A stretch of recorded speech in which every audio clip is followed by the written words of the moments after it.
အဲ့တော့နှစ်ချုပ်ဆိုရမယ်ဆိုလို့ရှိရင်တော့ဂိုင်းတော်ပူဇော်ပွဲကိုတက်ရောက်ခြင်းအပြင်သာသနာရဲ့အထောက်အပံ့ပြုနေသောဂိုင်းဖြစ်သည့်အတွက်ကြောင့်မို့လို့သာသနာတန်ဃာတော်များကိုလှူဒန်းတဲ့အခါမှာဒါနသီလဘာဝနာကုသိုလ်တရားများရရှိမယ်မိမိရဲ့ဂိုင်းရဲ့အစဉ်ဆက်ဆရာတော်ဆရာသခင်တွေကိုပူဇော်သည့်အတွက်ကြောင့်ပွဲစုံလမ်းစုံပူဇော်သည့်အတွက်ကြောင့်ပူဇော်တဲ့အခါမှာလူဒါနကုသိုလ်ရမယ်ပြီးရင်အဖဆရာကြီးရဲ့တိဋ္ဌိစမချီးမြှင့်ကြီးကိုခံရသည့်အတွက်ကြောင့်တိဋ္ဌိများရမယ်ပြီးရင်မိမိတို့ကဒီတနှစ်တာကာလပတ်လုံးမှာမိမိတို့ပြင်းမာမိခဲ့သောကာယကံဝစီကံမနောကသုံးပါးသောကံတို့တဲက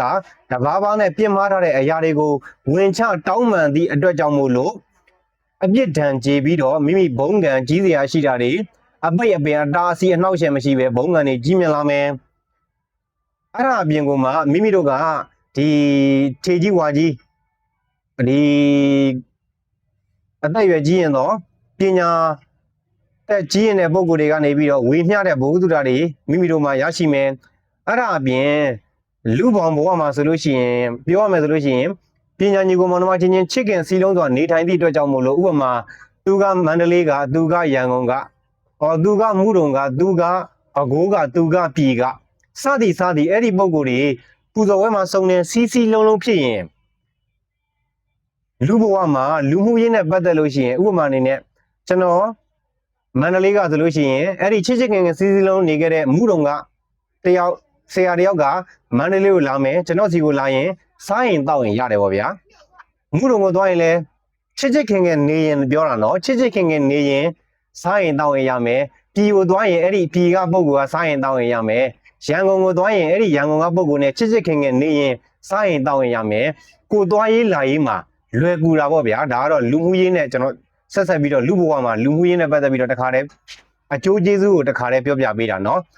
အဲ့တော့ပူဇော်ပွဲကိုတက်ရောက်ခြင်းအပြင်အကျိုးကျေးဇူးတွေအများကြီးရပါတယ်မိမိမျှော်လင့်တာထက်ပိုပြီးတော့မမျှော်လင့်နိုင်တဲ့အတိုင်းအတာထိလည်းရနိုင်ပါတယ်เนาะပူဇော်ပွဲကို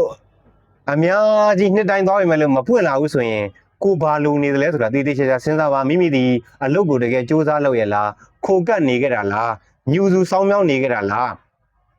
ကိုပြန်ပြီးတော့သုံးသပ်ပါခင်ဗျာเนาะအဲ့တော့မပွင့်လို့လဲဂိုင်းနဲ့မဆိုင်ပါဘူးဂိုင်းကိုသွားပြီးတော့အပြစ်မတင်ပါနဲ့မိဘာလို့ခဲ့တာလဲငါကရောတကယ်ပြစ်မှားထားတဲ့အရာတွေကိုတကယ်တောင်းပန်ခဲ့တာလား